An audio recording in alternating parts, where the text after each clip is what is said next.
Mesdames, Messieurs, bonsoir. Merci à Chérif Cheikh Ahmed Tidiane Chérif Diop. Merci également à Souleymane Niang pour toutes ces informations, également les éclairages. Nous avons le plaisir de recevoir Yves Lamine Ciss. Bonsoir. Bonsoir, Monsieur Der. Alors, vous êtes le président de la première commission du HCCT. Vous êtes également maire de Morolan. Votre réaction après le décret qui met fin aux fonctions de votre présidente Aminata Mbengue Ndiaye, qui était à la tête du HCCT jusqu'à cet après-midi. Je vous remercie beaucoup, Monsieur Der, pour l'invitation. Par rapport à la mise en fin des fonctions de président du HCCT, à la personne d'Aminata Mbengue Ndiaye, nous ne faisons que regretter ce qui s'est passé. Mais quand même, nous encourageons notre président et nous sommes de tout cœur avec elle pour que vraiment qu'elle puisse passer en tout cas cette situation. Parce que je sais que tout le monde au niveau du HCCT, nous étions quand même préparés à ça depuis que Benno Bokk Yakaar a pris des élections le mois de mars dernier. Je pense que nous étions préparés à ça. Mais malheureusement, tel que les choses se déroulent, voilà, je pense qu'il faut quand même que tous les Sénégalais quand même se ressaisissent pour que le Sénégal redevienne ce qu'il était. Je pense que le Sénégal n'a pas été créé hier ou au mois de mars. Le Sénégal a été créé depuis 1960. Et même avant, il y avait des gens qui étaient là et qui faisaient marcher ce pays-là. Je pense que ressaisissons-nous. Je pense que c'était une promesse électorale aussi de la coalition actuellement au pouvoir. Bon, je pense quand même que c'était une promesse électorale. Mais il y avait d'autres points aussi qui étaient promis aux populations. J'allais dire que quand même le HCCT, particulièrement, parce que je suis membre du HCCT, n'est pas une création qui tombe du ciel. Je pense quand même qu'il faut remonter à 2005, où quand même il y avait une rencontre en Afrique du Sud, et déjà le président du Nigeria, en la personne de Obasanjo, avait émis l'idée de création du Conseil supérieur des collectivités locales. Et c'était pour que l'Union africaine ait une architecture, dans son architecture, reconnaisse et dans son architecture, en tout cas, un Conseil supérieur des collectivités territoriales. Ça veut dire que c'est depuis longtemps. Maintenant, en 2012, il y a eu Africité ici au Sénégal. Le président Macky Sall avait fait un discours dans ce sens. Et je pense que c'est comme ça les choses se sont déroulées et le Sénégal a créé le HCCT.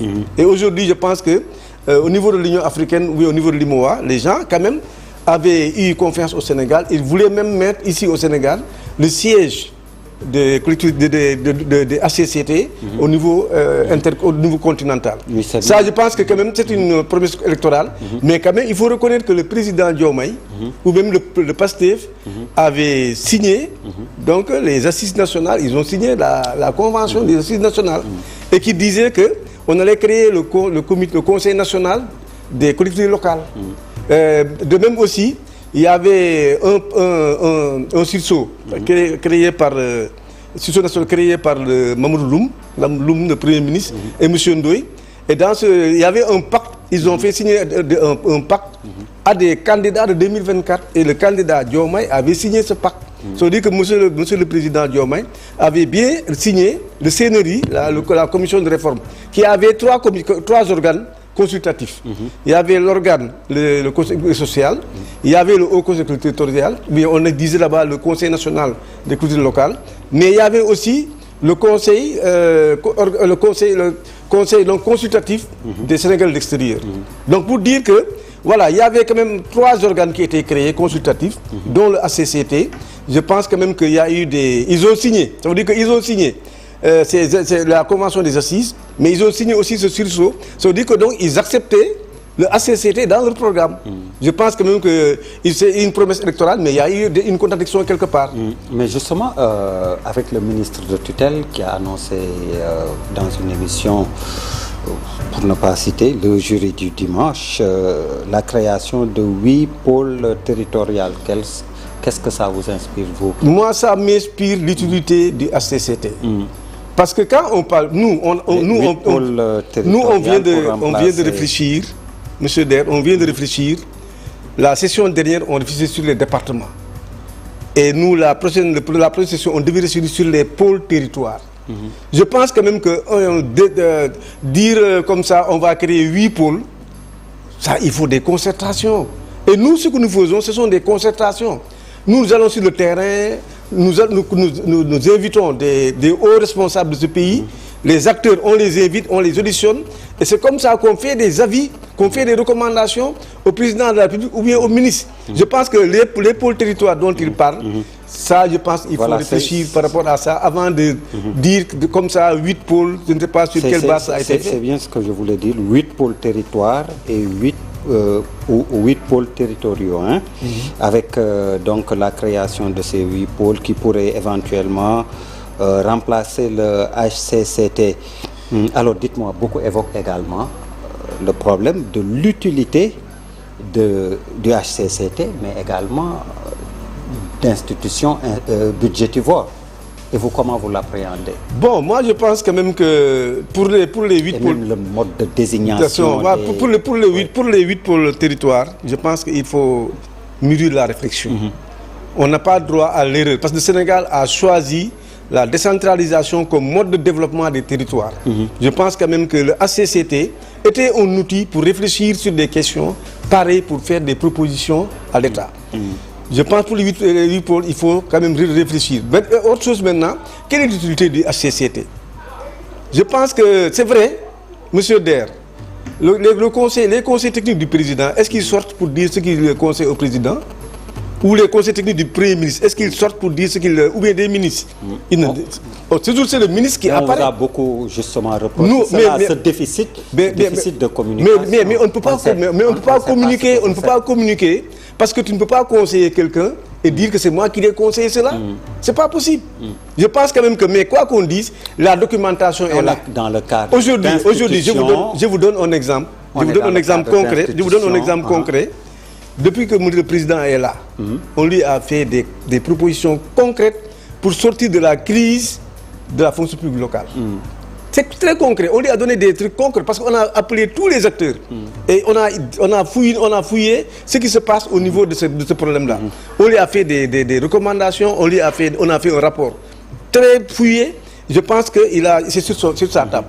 Autre chose maintenant, on vient de terminer avec les départements. On est allé à Louga, on est allé à Kaolack, on est allé pour réfléchir. On a aussi invité des gens, les présidents des régions. On a fait un très bon travail avec des avis. Je pense quand même que c'est ça le rôle du HCCT.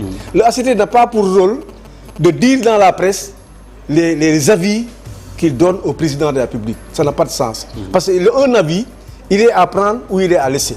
Donc, ce n'est pas une obligation, à moins qu'on dise que maintenant le HCCT, ses avis sont imposés au président. Mais je pense que c'est pas possible. Déjà pressé par le temps. Le Premier ministre a également parlé, outre la fin de fonction de la présidente du HCCT, il y a le blocage de ces institutions HCCT et 16. Selon vous, est-ce légal? Bon, moi je ne suis pas juriste de formation, mais je pense quand même que pour dissoudre le HCCT, il y a 2 modes. Soit c'est par l'Assemblée, ça a été fait, ça n'a pas réussi, ou bien par référendum. Parce que c'était le référendum qui avait mis en place le HCCT. Donc je pense que bloquer l'institution HCCT, moi je pense que ce serait ne pas respecter la réglementation. Et je pense que si la réglementation aussi n'est pas respectée, je pense que les membres du HCCT vont en tirer des conséquences et peut-être porter l'affaire devant la justice. Et finalement, globalement, vous voyez le climat socio-politique, comment? Vous l'appréhendez comment? Moi, je pense de mon point de vue, moi j'en appelle en tout cas à la société civile. Je pense qu'au marabout, en tout cas à toutes les bonnes volontés, pour que ce Sénégal-là, pour qu'on se retrouve autour d'une table. Le Sénégal, c'est un pays de dialogue. Ce qu'on est en train de nous faire là, de gatsa, voilà, permanent, c'est pas bon. Soit on va vers une dictature, ou bien on va vers de la violence. Je pense quand même qu'aujourd'hui, ceux qui gèrent ce pays-là, on les a élus avec 54%. C'est à eux de tout faire pour que ce pays... Parce qu'on vient de faire des concertations concernant la justice. On pouvait faire des concertations concernant les institutions pour qu'ensemble on dise c'est telle institution qu'on va mettre en place et que tout le monde s'accorde autour de ça. pour qu'on ne revienne pas encore sur ça. Parce que si à chaque fois, un président vient, il met fin aux fonctions des gestions qui sont là, il en crée encore d'autres, ça c'est un éternel recommencement. Je pense que le Sénégal ne mérite pas ça. Merci beaucoup. Yves Lamine Ciss, président de la première commission. C'est moi qui vous remercie, en tout cas. Maire de la commune de Morona. Merci beaucoup. Ouais. Merci beaucoup, en tout cas, pour cette invitation. Au passage, je salue tous les membres du Haut Conseil et je leur dis vraiment du courage. C'est pas Vous les avez eu au téléphone, leur réaction après le départ d'Aminata Mbengue Ndiaye? Si, on est en train de nous appeler. Ouais. Je pense qu'il y a beaucoup qui m'ont appelé avant de venir. Je pense que, voilà. En tout cas, merci beaucoup. Merci à vous également, mesdames, messieurs, de nous avoir reçus chez vous. Excellente suite de programmes sur la TFM, la télévision Futurs Médias. Merci, bonsoir.